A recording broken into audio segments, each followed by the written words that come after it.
Cowboys fans will tell you that their defense for years has been okay? Now, they have a defense that may not be doomsday. It may not be a doomsday defense. Yeah, that's how my brain works. You set It's all of that up. All a setup. Always a setup. Always For a that. setup. I'm always thinking to play ahead. But their defense may not be doomsday, but it is a timely defense that makes that comes up with big time turnovers, makes plays. And all they need is for it to be a complementary defense to an offense that we know, if healthy, can keep up with the best of them.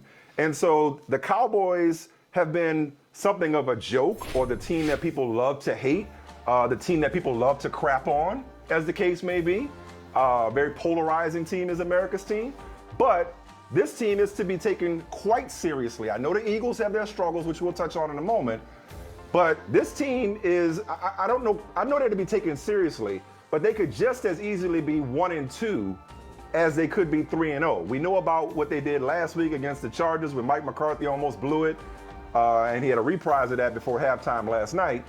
And then week 1, if not for Greg Zuerlein's struggles or Brady's brilliance, they might have beat the defending champion Bucks on the road on opening night. So what do you make of the Cowboys after 3 games? They're a factor in the NFC, and clearly the class of the NFC East. I was gonna say, let's start there. Let's start small before we go big, and that's why I call them runaway Cowboys in the NFC East. It's really not a contest. So the Giants, I'm already gonna write off the Giants. The Giants are out of it. Their fans have written them out. Their owner is throwing stuff. Okay, forget about the Giants. Then you look at Philadelphia.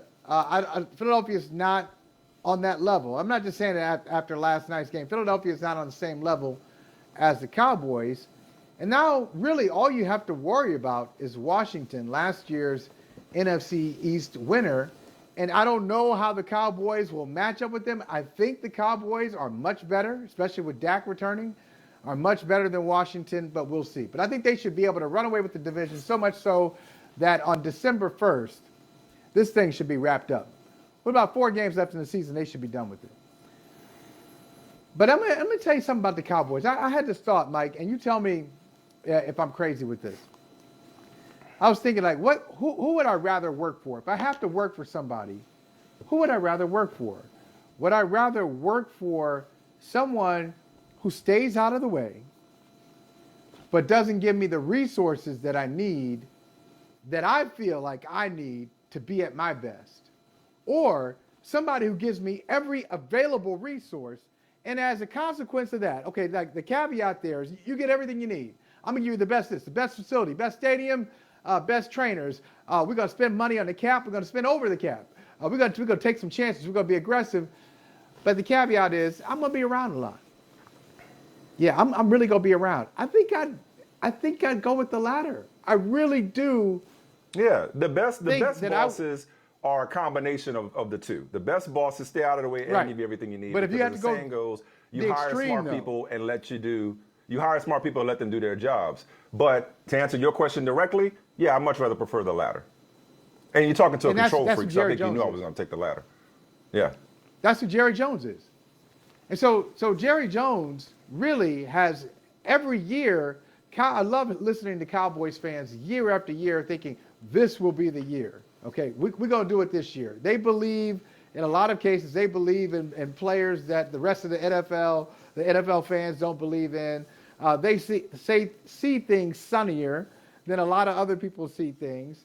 So I like their passion and their optimism, their rampant optimism. But this year, they're exactly right. They should be optimistic. And the only thing I don't like about the Cowboys, the only nitpick I have on the Cowboys is really the head coach. I think Mike McCarthy's good, not a great head coach. Good. Yeah. He's good, but not great.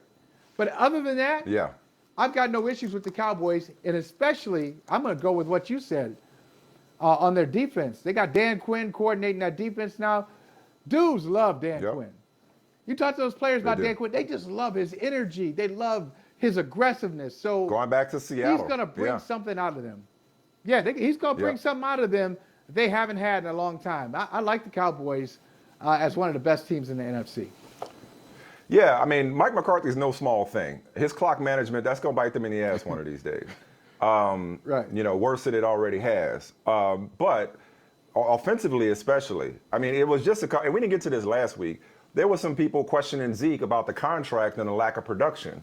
You know, and in week 1, and we talked about this, that was game plan. Why run against Tampa, put it in Dak's hands, spread him out, let him throw it. So that was game plan. But splitting carries with Pollard had people looking at Zeke sideways, like, you making all this money and you splitting carries? Well, long season, a position that has a very high rate of attrition, if I'm using that properly. And so if you got a talented back behind him, I mean, you know, Cowboys history has been littered with dynamic running back duos. So now you go from having a premier running back in Zeke to a 1-2 punch behind a quarterback who last night didn't throw his touchdown passes to CeeDee Lamb or Amari Cooper or even Michael Gallup, who's on IR, but threw his touchdown passes to Dalton Schultz and Cedric Wilson. We know about the offensive line, which seems healthy finally. I mean, good luck slowing those dudes down. And if Trayvon Diggs and Micah Parsons can complement them with big plays on defense, they gonna be around. Because they got, most important, they got 4. And 4 always is going to give them a chance to win.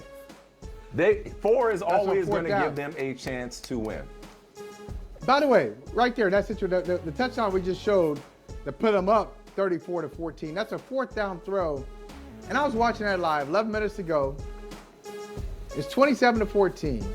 They kick a field goal. I'm thinking they're up 30-14. Still a 2 score. I mean, you gotta get a touchdown and the 2-point conversion twice. It's a catch. I was thinking, why? Did you look at that play and say, why are they going for it? Did it make sense to you? Because I'm glad they got it. But it doesn't make sense to me why they went for it in that situation. What do you think? No, I hear where you're coming from. I mean, but, you know, talking about what doesn't make sense, all right? What doesn't make sense, because we gotta hit this break in a minute. I just wanted to point out Dak Prescott's completing 77.5% of his passes. 77.5% of his passes. Okay? And it's not like he's throwing just a few passes. This is a volume pass. He's slinging it. Yeah, he's slinging that thing. And him being better than he was last year?